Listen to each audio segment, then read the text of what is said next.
Greetings, brothers and sisters of the left-hand path. Welcome back to Pluto Sophia. I am Dr. Murphy, and in today's video I'm going to be talking about demonology and why it is the missing key to understanding real psychology.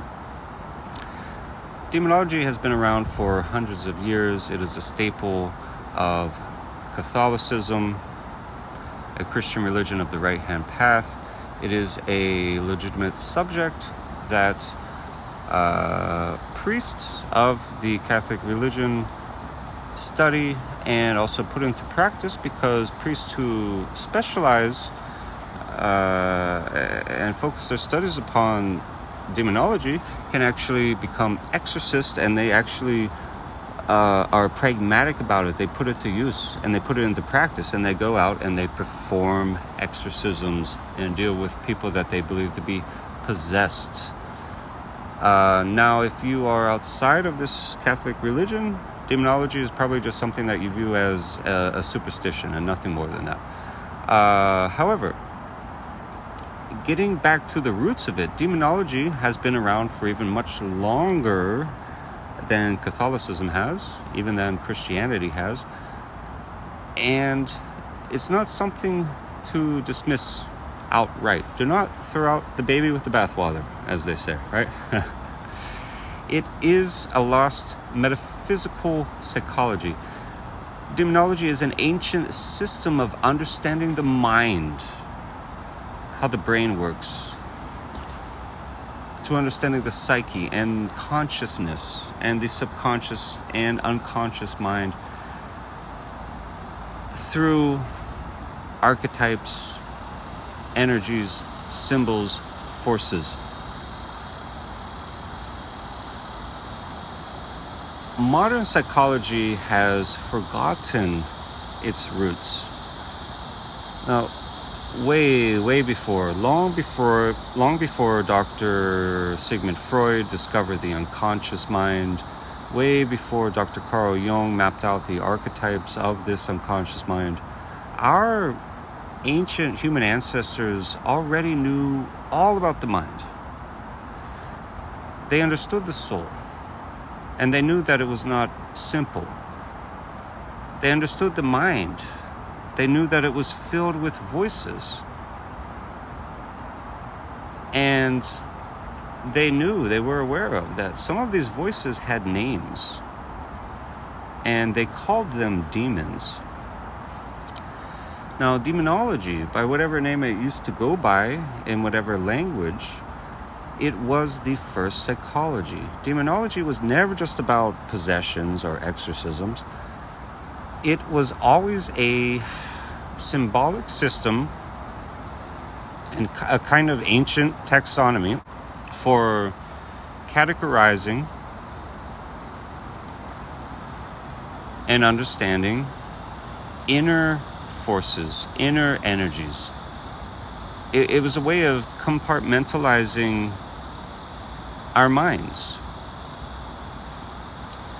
In the ancient grimoires that spoke of demons, even in these, the demons were not just random monsters. They were quite elegant.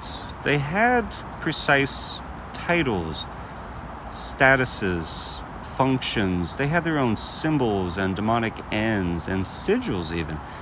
For example, a demon like Baal or Baal grants invisibility. A demon like King Paimon teaches about the occult sciences, and Asmodeus governs the realm of desire.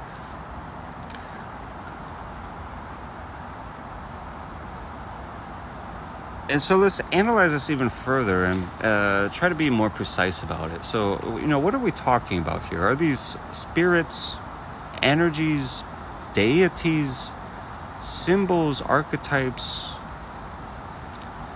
What if each demon is a psychic function, a kind of repressed, suppressed force, energy, reality, identity that exists inside of you?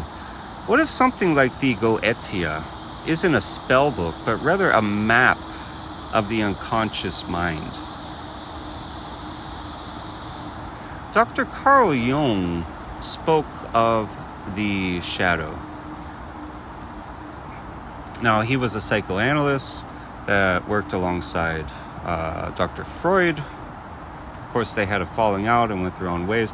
The thing about Dr. Carl Jung is, ask any occultist, anyone from the left-hand path, who's your favorite psychologist, or who's a psychologist or that you study, the name Carl Jung is going to come up, because Carl Jung himself was kind of within the field of psychology. He was a misfit. He was an outcast because he was let's face it, he was a mystic. And the things that he did, although I believe to be very legitimate, and anyone within the realms of magic and alchemy and left-hand path spiritualism and occultism, it's viewed very legitimately within the left-hand path realm. However, within the academic school of psychology, what they consider what he did to be kind of woo-woo. But still, he was a psychoanalyst, so he studied and he worked with the unconscious mind, as they called it.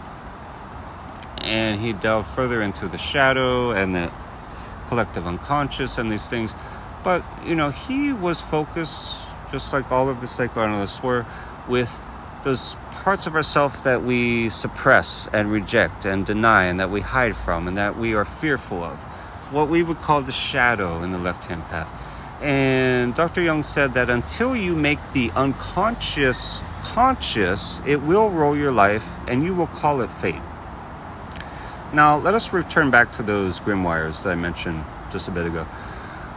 Within these grimoires, depending on who you ask, but most of the time probably they're going to say, okay, it's talking about demons, which yes, it's talking about demons. They mention that. But most people you ask will say, okay, they're talking about demons that are evil. But I will tell you, demons are not evil. Not only within the grimoires, but in any case, in any place, in any matter, in any manner, demons are not evil. Some bestow knowledge, charisma, wealth, protection. But yes, others can awaken within you madness, lust, or chaos, although that's not necessarily a bad thing. These are not just external spirits, they are mirrors of the self, and they reflect the parts of us we've forgotten, buried, and feared. Think of a demon not as a creature, but rather as a pattern of crystallized psychic energy. So now we're really delving deep into metaphysics. So there is a part of you that wants something that is forbidden. And then there is a voice that whispers genius into your ear, into your mind, into its very core, at the cost of madness. And then a hunger arises following this voice. And this hunger is such that it could either devour you completely or empower you. Now, within Pluto Sophia, we do not worship the demons. We study them. We seek to integrate them. We perform demonolatry and black magic. We perform acts of invocation. We willingly, happily invite them into ourselves. We seek to become whole by making peace with the parts of ourselves that we once cast into hell.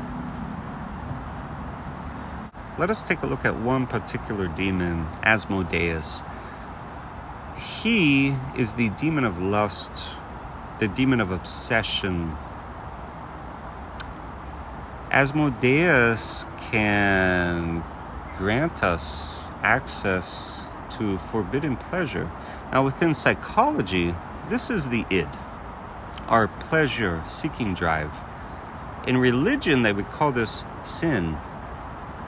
In demonology, not demonolatry, demonology of the right-hand path of Christianity, of the Catholic Church, this would be a spirit to be bound, to be held within a triangle of art, imprisoned. compelled to do something in accordance with your will against its will. But again, what if Asmodeus isn't evil? Just as, what if these demons are not evil? What if he is just the raw energy of Eros? A divine being, a divine energy that is both creative and destructive. If repressed, Eros becomes addiction. If accepted, Eros becomes magnetism, inviting within us increasing life force and overall improved vitality. You do not slay the demon. You negotiate with it.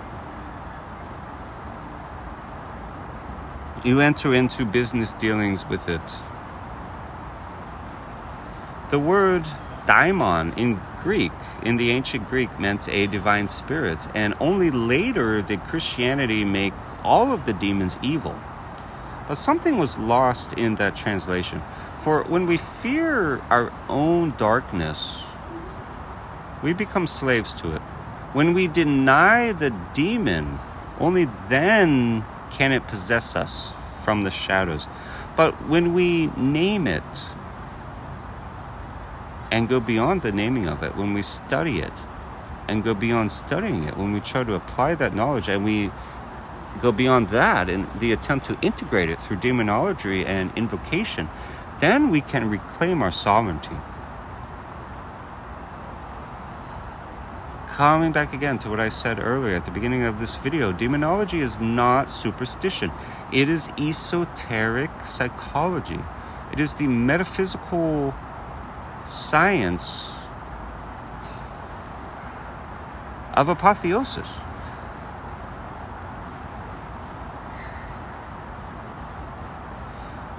Ex tenebras lux propria.